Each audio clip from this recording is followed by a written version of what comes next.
các bạn. Hôm nay mình tiếp tục giới thiệu đến các bạn một dòng sản phẩm nữa đến từ thương hiệu Wangen Germany. Đó là thước đo đường kính và đo chu vi. Đây là thước đo đường kính và đo chu vi. Thì như ngày xưa khi mà mình chưa biết đến cái thước này á, là mình đo bằng phương pháp thủ công.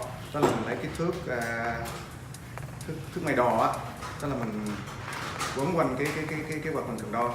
Thì mình lấy cái thông số đó chu vi thì mình chia cho bi, giá trị của bi là xấp xỉ là 3.14 mm thì nó sẽ ra được cái đường kính. Thì đó là cái phương pháp mình đo thủ công, thì đo bình thường, đo chơi thôi, đo một vài sản phẩm thôi. Thì bây giờ trong các nhà máy xí nghiệp thì họ sản xuất ra hàng loạt và họ cần đo cái sản phẩm ngay tại hiện trường á, thì họ không thể dùng cái máy tính để mà họ bấm, thì nó cái hiệu quả công việc nó không có. Thì là hãng Wangen nó sẽ sản xuất ra cái thiết bị này, cái dụng cụ này sẽ rất phù hợp cho cái việc đo đạc đó ha. Thì cái thước này thì cũng giống như cái thước lá trước đây mình cũng đã chia sẻ với các bạn ha, nó cũng có một vài cái thông số cần lưu ý. Thứ nhất là về cái vật liệu của thước thì nó có hai vật liệu thôi, đó là bằng thép và bằng inox.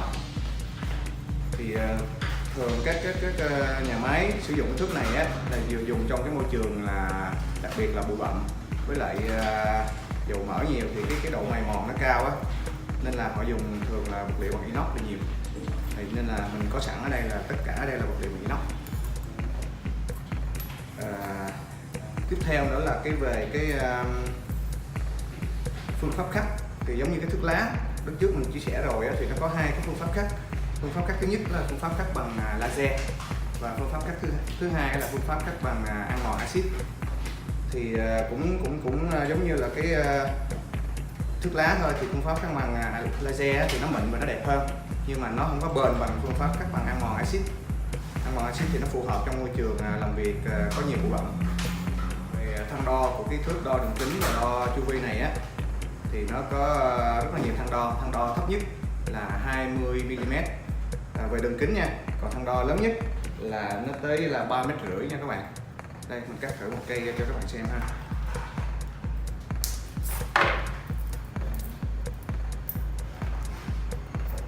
Cũng với thang đo từ 20 mm đến là 3,5 m, thì nó chia làm rất là nhiều cái rang ha. Thì rang nó đến từ thứ nhất là từ 20 đến 300 là nó sẽ là một model, và từ 300 đến 700 model tương tự thì nó sẽ tăng lên dần ha.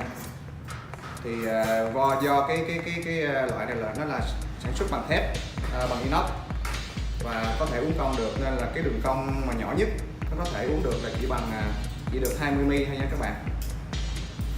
Đây. Các bạn uốn bé hơn nữa, các bạn muốn đo ép hơn nữa thì nó sẽ có thể ảnh hưởng đến cái thước của mình và nó có thể bị gãy, nó hư ha.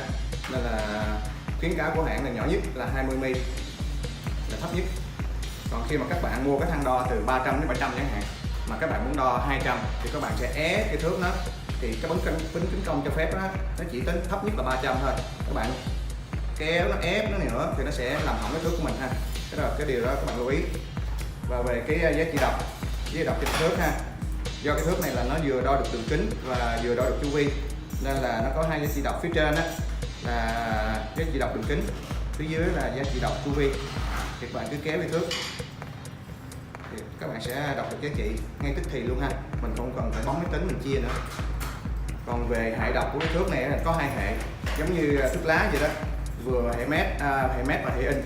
Thì ở đây là do cái Việt Nam mình ít sử dụng hệ inch nên là mình đang có sẵn hệ mét thôi. Còn các bạn muốn sử dụng hệ inch á, thì cứ yêu cầu thì mình sẽ order về cho các bạn ha, đặt hàng về cho các bạn. Tiếp theo về cái phương pháp đo ha, thì cái thước ban đầu của mình là nó vậy.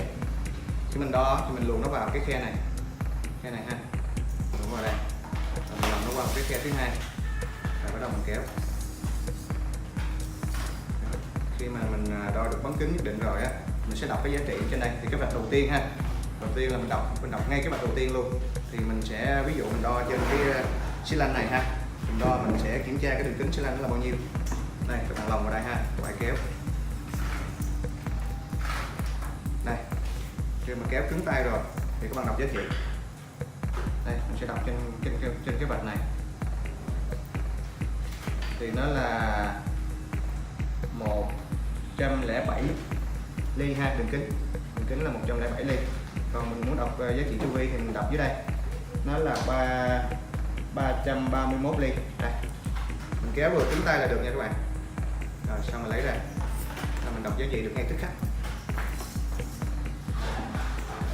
Về khổ thước thì thước đo đường kính và đo chu vi này nó có một khổ duy nhất cho tất cả các thang đo luôn các bạn. Thì bề rộng của nó là 16 ly, bề dày của nó là 0.2 ly. Nó có một khổ chuẩn duy nhất thôi, mình không có lựa chọn được. Trên mỗi cái thước các bạn mua về á, thì trong cái thước nó có một cái tờ hướng dẫn ha. Đây, cái tờ hướng dẫn sử dụng, và nó có luôn những cái thông số cái thang đo đây, thang đo ví dụ như đo chu vi đi từ 60 đến 90, ứng với cái thang đo đó thì cái đường kính nó là 20 đến 300. Thì khi mình muốn mua đo một cái thang đo cao hơn á, thì mình có thể chọn và cứ gọi cho số hotline bên mình sẽ chọn một cái model, lúc đó sẽ báo giá cho các bạn ha. Thì bên dưới đây thì nó có cái hướng dẫn sử dụng, hướng dẫn đọc giá trị trên thước ha. Nó có 3 vạch. Phía vị trí số 1 á là vị trí đọc giá trị đo đường kính ha. Vị trí số 3 bên dưới là đọc giá trị đo chu vi. Vị trí số 2 là vị trí 0 thì mình đọc giá trị đo được là ngay vị trí này các bạn.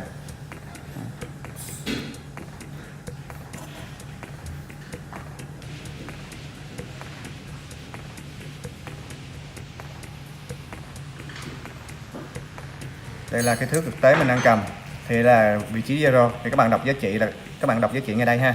Khi mà thí dụ các bạn kéo đo được kích thước đây thì nó tương ứng với là cái giá trị mình đo được là 240 mm cái đường kính. Còn bên dưới là giá trị 0 dưới thì nằm ở đây là ứng với là 753 mm ha các bạn. Đây, rất là dễ.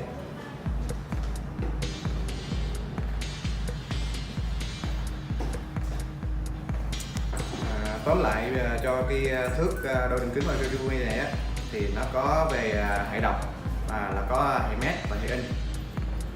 Thứ hai nữa là về vật liệu là nó có thép carbon và inox. Thứ ba nữa là cái phương pháp khắc bằng laser và phương pháp khắc bằng amon axit. Thì với những cái thông số đó thì cái thước này á, nó có tới 48 loại khác nhau, 48 cây khác nhau cho cái dòng sản phẩm này. Thì các bạn lưu ý cái đó khi mà alo đặt hàng cho bên mình ha.